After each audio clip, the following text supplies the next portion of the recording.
सभी को नमस्कार। आज हम चर्चा करने जा रहे हैं कि कैसे सिंपल सर्किट कंस्ट्रक्ट करें जिसमें ट्रिगरिंग के लिए यूजेटी हो और एम्पलीफायर के रूप में एफईटी। आइए इनके बारे में समझते हैं। सेशन के उद्देश्य। इस वीडियो के अंत में आप ये सब जानने में सक्षम होंगे। ट्रिगरिंग और टेस्ट के लिए यूजेटी रिलैक्सेशन ऑसिलेटर कंस्ट्रक्ट करना, जेएफईटी के स्पेसिफिकेशन के साथ टर्मिनलों को आइडेंटिफाई करना और एन चैनल जेएफईटी का टेस्ट करना,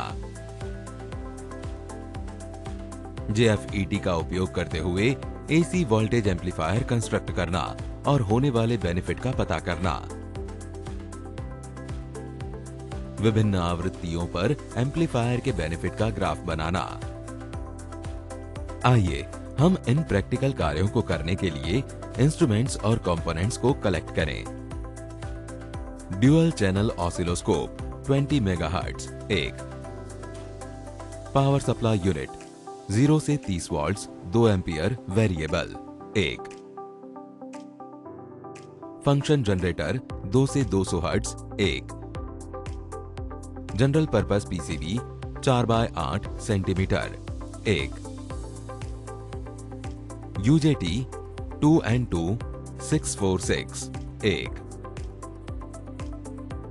रेजिस्टर 47 ओम 1/4 वॉट एक, 470 ओम 1/4 वॉट एक, 2.2 किलो ओम 1/4 वॉट एक, 1 मेगा ओम 1/4 वॉट एक, 45 किलो ओम 1/4 वॉट एक, 10 किलो ओम 1/4 वॉट एक, पोटेंशियोमीटर 1/2 वॉट 470 किलो ओम एक,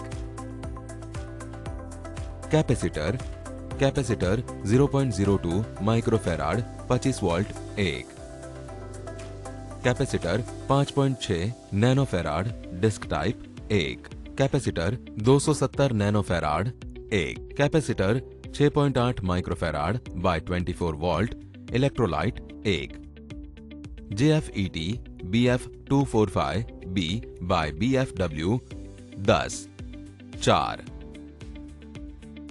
स्लीव्स लाल हरा पीला काला 4, वायर हुकअप कीजिए। टास्क 1, ट्रिगरिंग के लिए यूजेटी रिलैक्सेशन ऑसिलेटर कंस्ट्रक्ट करें और उसका टेस्ट करें। डेटा शीट से यूजेटी के टर्मिनल आइडेंटिफाई करें। डिजिटल मल्टीमीटर का उपयोग करके यूजेटी का टेस्ट करें। B1 और B2 टर्मिनल के बीच रेजिस्टेंस को मेजर करें। अपने डिजिटल मल्टीमीटर को रेजिस्टेंस मोड में सेट करें। मल्टीमीटर के पॉजिटिव लीड को B1 टर्मिनल के साथ और नेगेटिव लीड को B2 टर्मिनल के साथ कनेक्ट करें। मल्टीमीटर हाई रेजिस्टेंस ऑलमोस्ट 4 से 10 के दिखाएगा। अब पॉजिटिव लीड को B2 टर्मिनल के साथ और नेगेटिव लीड को B1 टर्मिनल के साथ कनेक्ट करें। फिर मल्टीमीटर हाई रेजिस्टेंस ऑलमोस्ट 4 से 10 के दिखाएगा। साथ ही दोनों की रीडिंग भी ऑलमोस्ट एक जैसी ही होगी। एमीटर जंक्शन का रिवर्स बायस करें। अपने डिजिटल मल्टीमीटर को रेजिस्टेंस मोड में सेट करें। मल्टीमीटर के पॉजिटिव लीड को B1 टर्मिनल के साथ और नेगेटिव लीड को एमीटर के साथ कनेक्ट करें। मल्टीमीटर हाई रेजिस्टेंस ऑलमोस्ट 4 से 10 के दिखाएगा। अब पॉजिटिव लीड को B2 टर्मिनल के साथ और नेगेटिव लीड को एमीटर के साथ कनेक्ट करें। फिर मल्टीमीटर हाई रेजिस्टेंस ऑलमोस्ट 4 से 10 के दिखाएगा। साथ ही दोनों की रीडिंग भी ऑलमोस्ट एक जैसी ही होगी। एमीटर जंक्शन को फॉरवर्ड बायस करें। अपने डिजिटल मल्टीमीटर को रेजिस्टेंस मोड में सेट करें। मल्टीमीटर के पॉजिटिव लीड को एमीटर के साथ और नेगेटिव लीड को B1 टर्मिनल के साथ कनेक्ट करें। मल्टीमीटर लो रेजिस्टेंस ऑलमोस्ट 100 ओम दिखाएगा। अब पॉजिटिव लीड को एमिटर के साथ और नेगेटिव लीड को B2 टर्मिनल के साथ कनेक्ट करें। मल्टीमीटर लो रेजिस्टेंस ऑलमोस्ट 100 ओम दिखाएगा। साथ ही दोनों की रीडिंग भी ऑलमोस्ट एक जैसी ही होगी। ये टेस्ट एक डायोड को फॉरवर्ड बायस करने जैसा है। सर्किट डायग्राम का रेफर करते हुए रिलैक्सेशन ऑसिलेटर को जनरल पर्पस पीसीबी पर जोड़ें।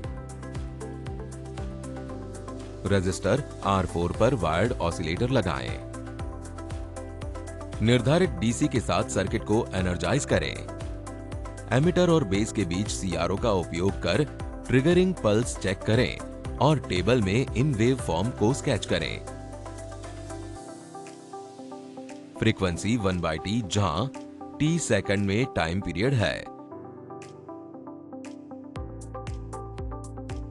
Time period condition 1 t is equals to जब c is equals to 0.02 microfarad.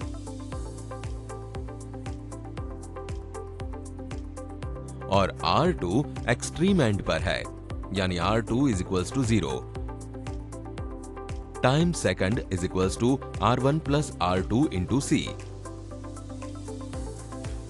जहां R1 और R2 ओम में है। फैराड में C, R1 is equals to 2K2 ohm और R2 is equals to 470 K ohm variable. बीच में R2 की वैल्यू 335 K ओम, दूसरे एंड पर R2 is equals to 470 K ohm. Task 2, दिए गए JFET की लीड आइडेंटिफाई करें और डेटा मैनुअल और एन चैनल JFET के टेस्ट का उपयोग कर JFET की स्पेसिफिकेशन का पता लगाएं।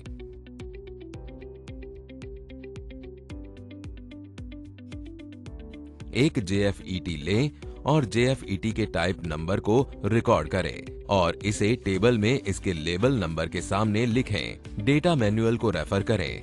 इसके टाइप नंबर के आधार पर JFET के निम्नलिखित इंपॉर्टेंट स्पेसिफिकेशन को आइडेंटिफाई करें और रिकॉर्ड करें।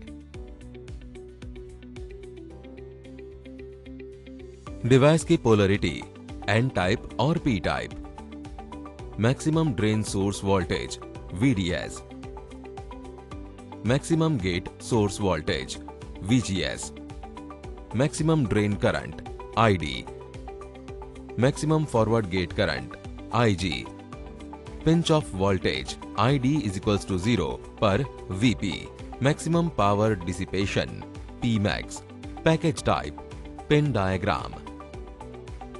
आइडेंटिफाई करे गए पैकेज टाइप से JFET के लीड को आइडेंटिफाई करें और दी गई कलर स्कीम का पालन करते हुए लीड पर उपयुक्त लंबाई की स्लीव्स लगाएं।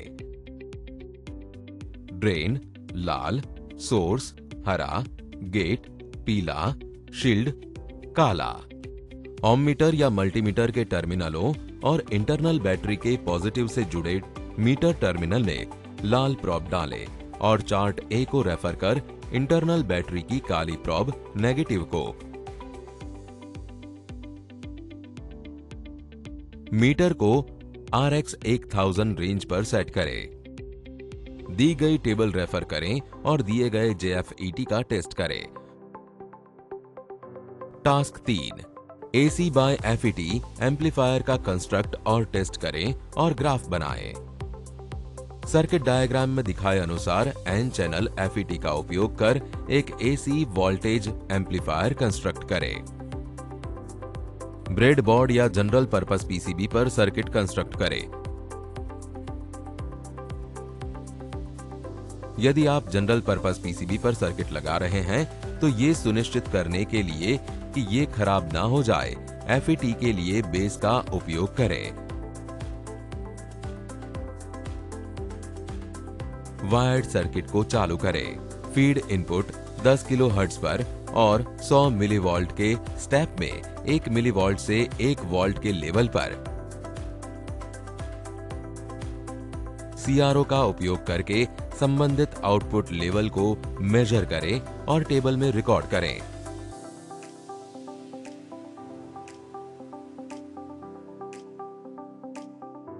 टेबल में 40 किलोहर्ट्ज, 80 किलोहर्ट्ज, 100 किलोहर्ट्ज, 120 किलोहर्ट्ज और 150 किलोहर्ट्ज आवृत्तियों यानी कि फ्रीक्वेंसी पर 400 मिलीवोल्ट के इनपुट के साथ एम्पलीफायर के बेनिफिट की कैलकुलेशन करें। फ्रीक्वेंसी बनाम गेन के लिए ग्राफ बनाएं। इस सेशन को देखने के लिए धन्यवाद। मुझे आशा है कि सरल सर्किट कैसे कंस्ट्रक्ट करें जिसमें ट्रिगरिंग के लिए यूजेटी हो और एम्पलीफायर के रूप में एफईटी हो, ये सेशन के उद्देश्य आपने सीखे होंगे। कृपया अपने प्रशिक्षकों के साथ इसकी प्रैक्टिस करें। Happy learning.